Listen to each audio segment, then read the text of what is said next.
আসসালামু আলাইকুম। আমি বানিয়ে নিচ্ছিলাম মতিচুর লাড্ডু। তো তার জন্য এখানে নিয়ে নিচ্ছি 1.5 কাপ চিনি আর দিয়ে দিব 3 কাপ পানি। যে কাপতে চিনি দিচ্ছি সেই কাপতেই পানিটা দিব। পানিটা দেওয়ার পরে আমি এখানে দিয়ে দিচ্ছি সিকি চা চামচ ছোটো এলাচের গুঁড়ো আর দিয়ে দিচ্ছি 1 স্লাইস লেবু।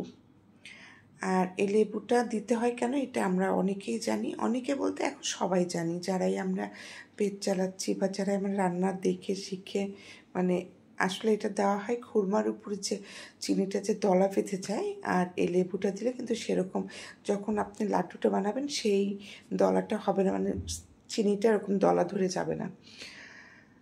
তো আমি লেবুর স্লাইসটাও এখানে দিয়ে দিয়েছি, একটু লেমন ফ্লেভার আসবে। এখন দিয়ে দেব সামান্য ফুড কালার। এটা অপশনাল, এটা আপনি ইচ্ছা করলে দিতেও পারেন আর ইচ্ছা করলে নাও দিতে পারেন। আমি সামান্য মানে একদম সামান্যই 1 ফোঁটারও কম দিয়ে দিলাম। তো পানিটা যখন ফুটে উঠবে এটা কিন্তু তার হবে না, মানে হাতে নেওয়ার পরে যে তারটা হয় সেটা হবে না, জাস্ট একটা ঘন শিরা হবে।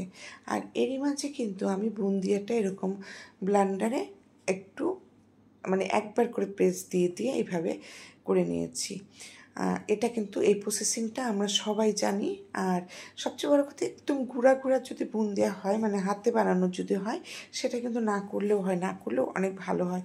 আর এটা আমার ছিল প্যাকেট বুন্দিয়া, মানে শুকনো প্যাকেট বুন্দিয়াটা কিনে নিয়ে এসেছি আর সেটাই করছি। আবার এখানে আমি দিয়ে দিচ্ছি কিছু কাজু মানে কাঠবাদাম কুচি করে, আর দিয়ে দিচ্ছি ঘি। আর এই ঘিটা দেখানোর একটাই কারণ যে সত্যি বলছি আমি অনেক ব্র্যান্ডের ঘি খেয়েছি, তবে ঘরে বাজারের ঘিটা সত্যি অতুলনীয়, অসাধারণ। কারণ একদম পিওর ঘিটা আমি খাই, এটাই আমি খাই সবসময়। আর যদি আমাকে যারা চেনেন তারা অনেকেই জানেন যে আমি সিরাজগঞ্জের মেয়ে।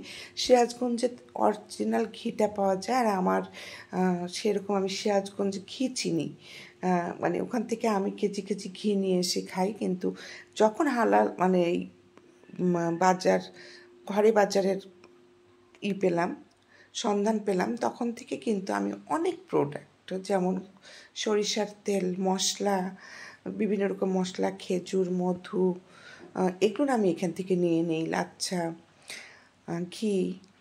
তো যাই হোক, বলতে বলতে আমি অ্যাড করে ফেললাম ঘরে বাজারের। তো আমার লাড্ডুটার মধ্যেই কিন্তু হয়ে গেল।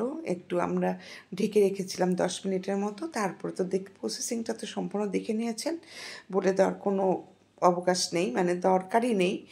আর এই তো বানানো হয়ে গেল সবগুলো লাড্ডু। আর গেল সবার জন্য শুভকামনা রইল। আল্লাহ হাফিজ। আর সেই ঈদে ঝাল খেয়ে একটা করে মিষ্টি খাওয়ার জন্য এই রেসিপিটা অবশ্যই বানিয়ে নেবেন।